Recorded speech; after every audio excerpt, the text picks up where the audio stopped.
NAMM show, Saturday, last day. How are we all doing? We okay? We feeling it? I can see a few hangovers in the room. Okay. Right, really important topic now. We need to introduce the one, the only Paul McCabe from Roland, who is going to be hosting this very critical topic of AI. Hello, everybody. Apologies for the shine on my head right off the bat. I have no control over it. My name is Paul McCabe. Thank you, Jamie. I lead a research and development group in Roland called Roland Future Design Lab. We're primarily Japan-based. I'm based here in Los Angeles. Our focus is the jagged edge, the cutting edge of technology, emerging tech, including artificial intelligence, generative AI, Web3, all kinds of interesting things like this. A little over a year, almost a year ago rather, Roland with Universal Music Group introduced something to the world called the Principles for Music Creation with AI. If you're interested, it's aiformusic.info, and you can see the principles there. These principles talk about protecting human creativity, respecting human creativity. They talk about equity, making sure that people get compensated if their intellectual property is used to train foundational models. We talk about sustainability, transparency. We also talk about making sure that we hear the artist's voice. And so what we're saying in the principles is it's really important for companies like Roland and everybody, if we're going to make tools for creatives that use artificial intelligence, we have to make sure that we're not building a tool, a solution for a problem that doesn't exist, or we're solving it in a way that isn't welcomed by the artistic community. To that end, today, we've got 4 fantastic artists that represent different perspectives and different viewpoints on this topic, and we're going to do just that. We've called this session AI for Music, the Artist's Voice. I'm going to ask some questions of these folks, and we're going to hear what they think. So, artists, would you please join me on the stage? Okay, fantastic. Thanks, everybody. I'll introduce them all for you. We're going to start with Kayla Childs, also known as Black Butterfly. Thank you so much for being here. Kayla and I participated in a kind of a similarly themed, very emotional panel that happened last year, hosted by DJ Jazzy Jeff. Kayla is a star rising in Philadelphia. The keyboardist, songwriter, beatmaker, and band leader has put in years of work with R&B, hip-hop, and jazz artists all over the region. Thank you so much for joining us. May not need an introduction, but I'll do it anyway, so we're fair. Trevor Lawrence Jr., and there, also known as Trev Beats, is one of R&B and hip-hop's best and most popular drummers for sessions and touring. Sir, it's a privilege to have you here. Thank you so much. Especially for the younger in the crowd here, Landon Purifoy. Landon, thank you for being here. Landon is a multi-talented instrumentalist, a music tech guru, renowned for his mesmerizing skills with a talk box that's close to my heart. He has accumulated over 8.5 million followers on TikTok and 10 million subscribers on YouTube.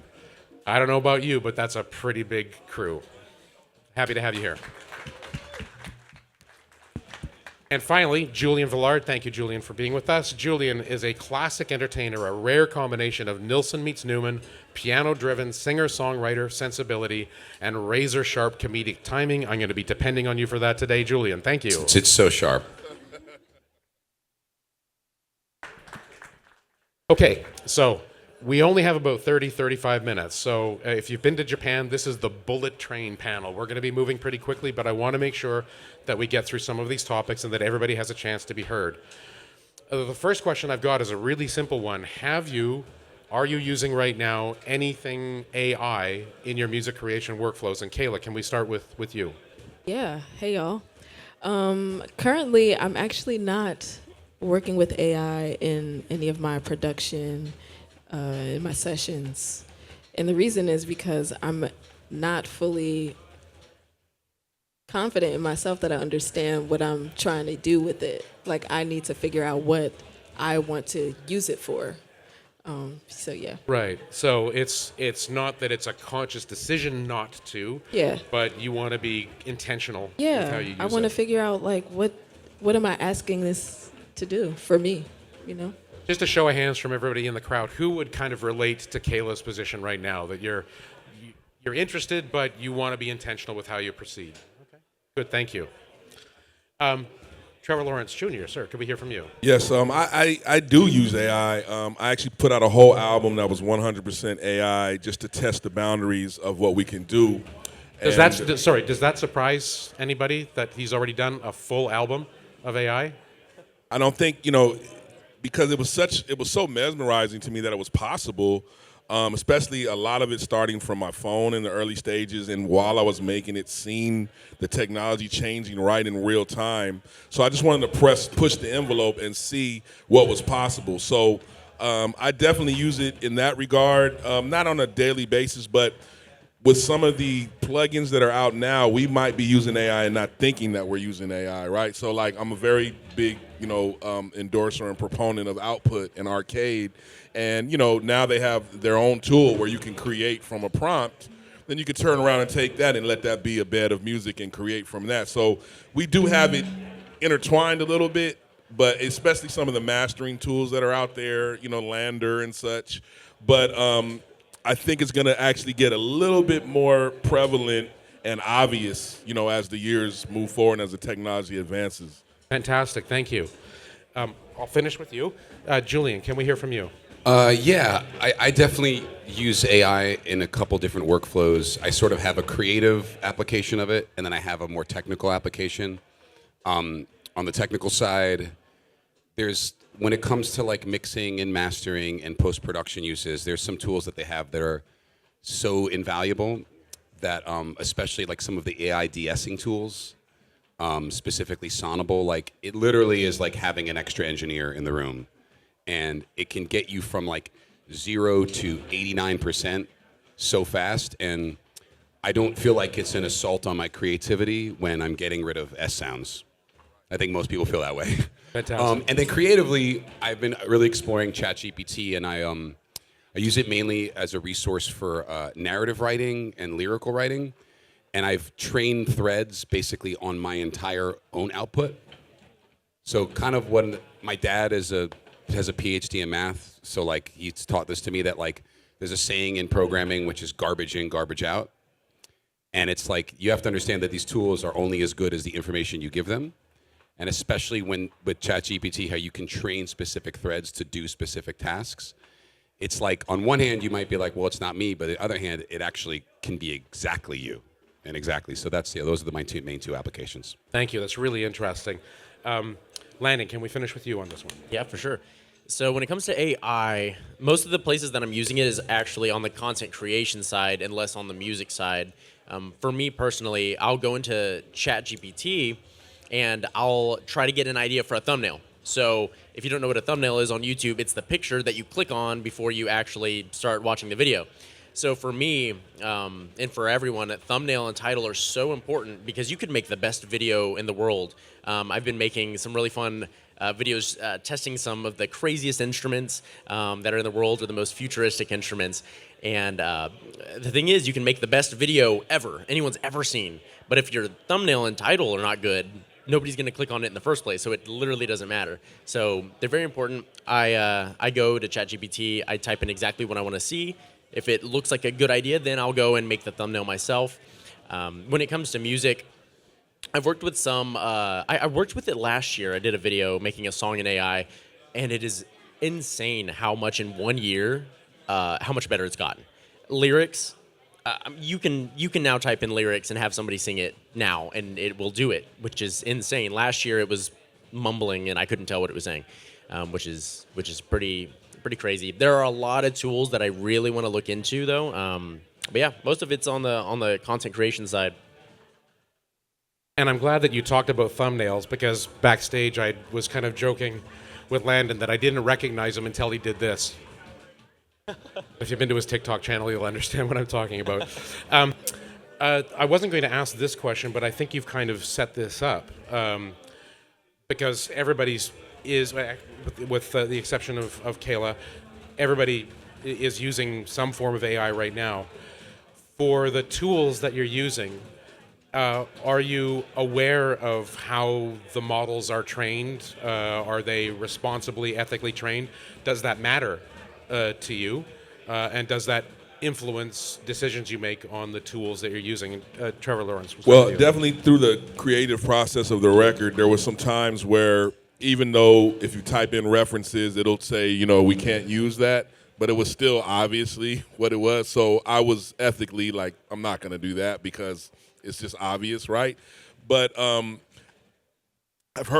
was hearing rumors about certain friends of mine that had been doing some training, some certain people that are well known that were doing certain training. And I definitely saw, just like he said, a huge change quickly. Like within a quarter, it was going from that's not usable to, oh my God, that's unbelievable. So, and the thing that really got me the most is like piggybacking off of something that Julian was saying is starting a lyric yourself, but the way it's capturing the essence, it's spot on. It's literally finishing your vibe, and it's not far-fetched. It's like right in the mix. That goes for music too.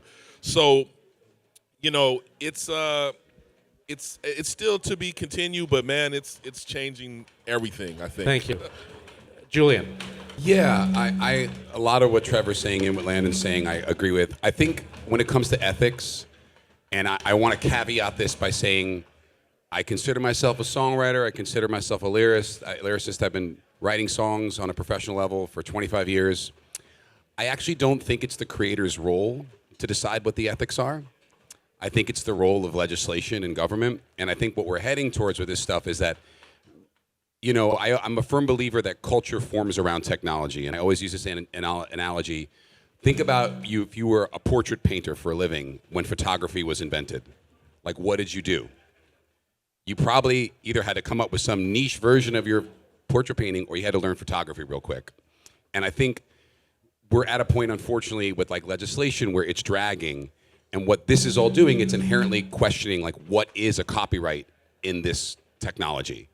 And for me personally, I feel like, music is in this very delicate state of monetization, which it has been for a while. And now we're starting to see it on the TV and film side as well. Like, I'm making this stuff whether somebody pays me or not. Like, I'm making it because I want to make it. And I'm going to figure out, I treat sort of the monetization and the money end of it this sort of separately. And it's like, I just think there's this perception of AI being sort of unethical. And I actually, like, it's a tool. Is a hammer unethical? Sure, if you hit somebody in the head with it. But if you're hitting nails with it, you're using it what it's for. And I don't think it's the creator's responsibility because, like, it's actually the responsibility of the platforms. Right. Thank you. And you said something important there, and you talked about the ethics. And in Roland, we've had a lot of discussion around that. And as a kind of a subset of morality, the ethics, we feel it isn't even our place to talk about ethics necessarily. We tend to talk about responsible. And we think in terms of, what is a responsible application of AI? What is the responsible development of AI? And the ethics are for a larger conversation. But the responsibility is I mean, that's also what I just think it's like you're saying. The creator is, unless you're trying to create a platform yourself, like it's the landlord's responsibility, not the tenant. Right. I'll come to you in just a second. I will say one thing very important, and this is coming back to AI for music and the initiative that we've got going with Roland and Universal Music Group, is as we've seen throughout history, law always has a latency, and it's always lags behind the technology, sometimes by decades, unfortunately. And it's Roland's perspective that we're kind of at an existential crisis moment for human creativity. And so it takes action from a groundswell. And that's why I'm really proud to say that there's over 120 companies, many of them here at NAMM, that have joined AI for Music and are making the decisions to do this responsibly prior to there being any laws that say that they have to. And the hope is that these companies, and more to come, please, if you visit companies, ask them, hey, are you in this AI for Music thing? And if they're not, tell them to go out for aiformusic.info. The more of us that are making these decisions and taking responsible actions, we'll have an influence from the inside out. So thank you for the opportunity to say that. Landon. Yeah, when it comes to ethics, I mean, you want to be as good as you can, and we need, like you said, we'll need rules to follow. Like we can't be the ones that make up the rules and then get punished if somebody doesn't like what we did. But my response, I think, right now is if if an artist's voice or their playing is being used, whether it's literally just copy and pasting an audio file or if it's feeding it to an AI and it sounds awful like a certain artist, I think they should be like compensated, which is going to be hard because copyright detection in different forms, whether like YouTube, you can't use copyrighted music or you don't make money on the video. I don't know how well it can pick up on AI yet. If it hears an artist's voice singing different lyrics or something, does YouTube or another platform pick that up yet? So. And I'm going to come back to that because I've got a question a little bit later that comes right to that question. Kayla, you've been quiet. I've kind of ignored you for a little bit here, and I want to make sure that we hear your voice. I think you're as other people clearly relate to, you're in an interesting moment where you're trying to be very considered with how you step into this world. As you're going through that process, have you already reached some decisions about what you would be okay having AI's help with and where the no-fly zones are? It's like, nope, this is for me to do. This is a human thing. I'm not interested in having any help with this part of the creative process. Yeah, so I definitely want to figure out an active way to always stay on top of protecting my own intellectual property at the end of the day, while also being able to use this tool, making music. I would totally be okay with AI assisting me in like mapping out my sessions, doing those little things that I don't have to step away from the instrument to be able to do. Like if there's a way that I can communicate with it in my sessions, like it's almost like, having another engineer in the room. I think stuff like that would be helpful. Some things I'm probably not okay with maybe would be like making my sounds or, Right. playing in my place, I guess, So I the like really to make music. personal connection stuff. Yeah, Okay. like I like to make music myself. I have all these instruments and all these keyboards, so I feel like that's how I express Right. myself. Right. And I don't want to feel like that is taking my place, when I'm in the process of making music. But I do think that it is a very powerful tool that we're not going to be able to not use. Like, it's already here. We have to figure out not necessarily how to get ahead of it, but how to work with it and, understand what we're doing. Excellent. Thank you. Trevor, could I ask you the same question? Or do you already have some things where it's like, yeah, I want help here, I don't want help, or I'm not interested in help here? So that's interesting for me. I look at it a little differently because, for the last, I don't know, since music has started, right, especially in the last 50, 60 years, I mean, you even did it earlier with the intro, everything's about inspiration.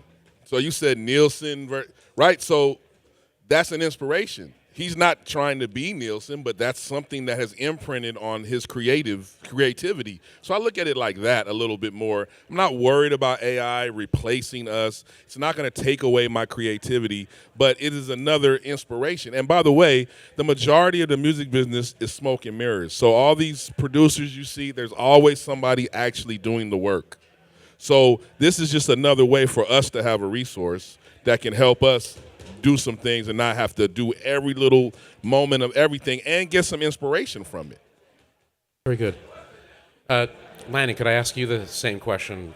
Things that you're okay with or you're interested in having help with, versus, nope, this is a no-fly zone. I don't want to cross that line. Yeah. Well, anything. So, my take on that is interesting. I want to use AI for a lot of things with my workflow. I just feel like my mindset with AI right now is there's not an AI that can do what I want to do as good as I'll do it. And so it makes me want to be very manual and be hands-on and do everything myself. I want to step away from that because I see all these other people using AI so well, and they can literally like employ one less person and save money, like doing this thing that'll do it that quickly. So when it comes to, I would like to use it more, use AI more for tasks that I just don't need to be doing anymore.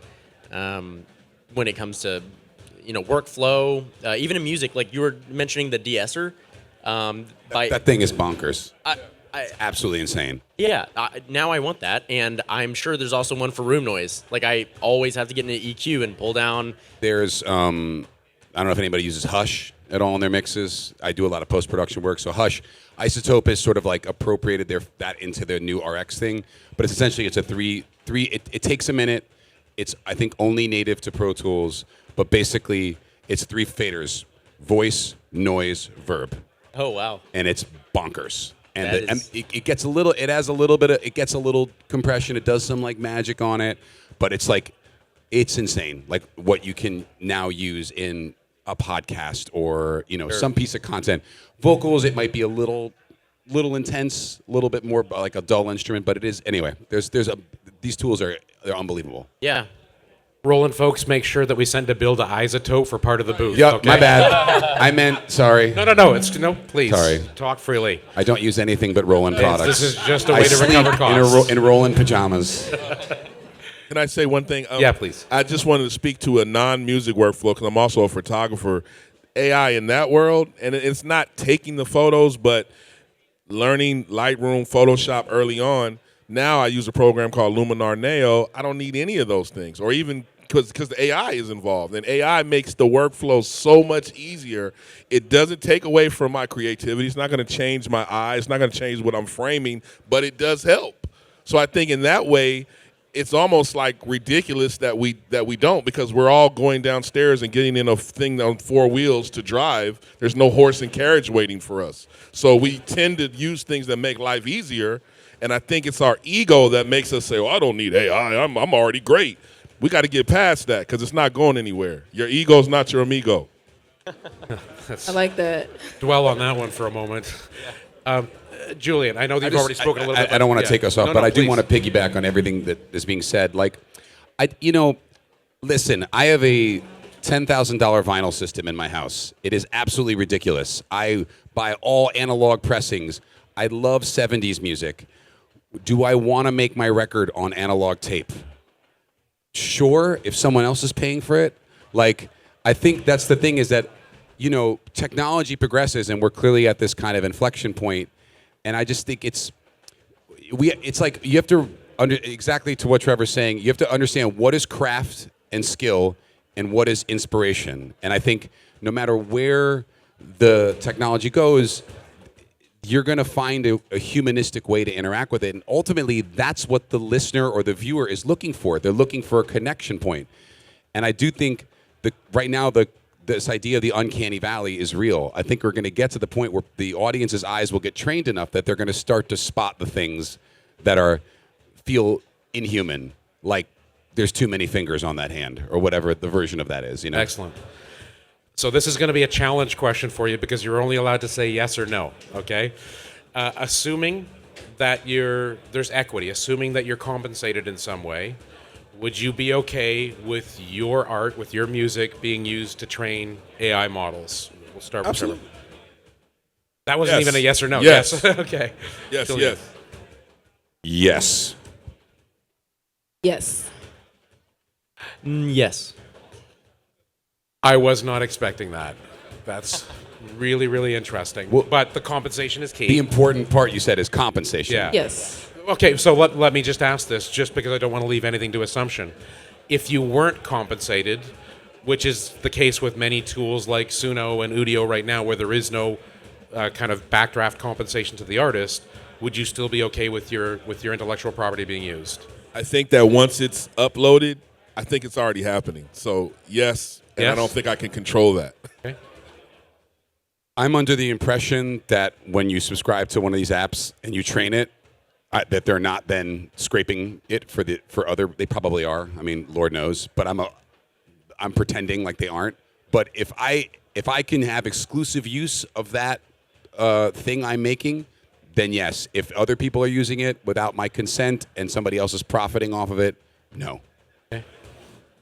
Definitely in terms of consent, if I don't have consent, I would say no. Right. If I do, yeah. Yeah, same. I mean, if if somebody else is making money off my stuff, then and I don't give permission, no. But Fantastic. So, again, just a short answer, if you can, on this one.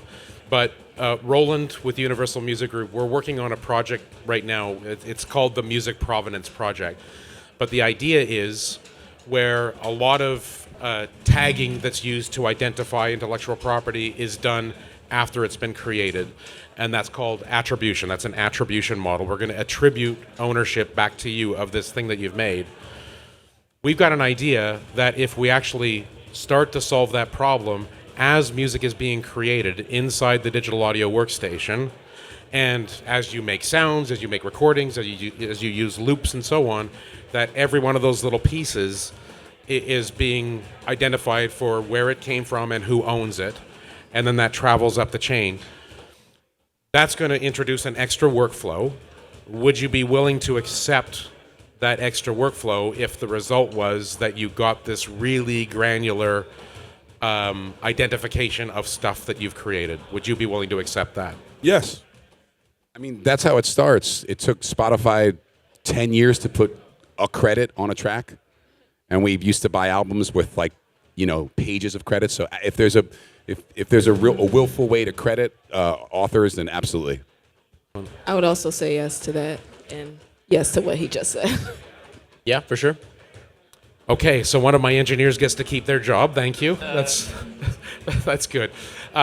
This is the kind of the last moment here. So this is an open question on this theme of AI for music. Is there any message that you want to share with our audience today, Trevor? Yes, I would just say don't go into it worried about anything other than you would normally be worried about in a creative situation.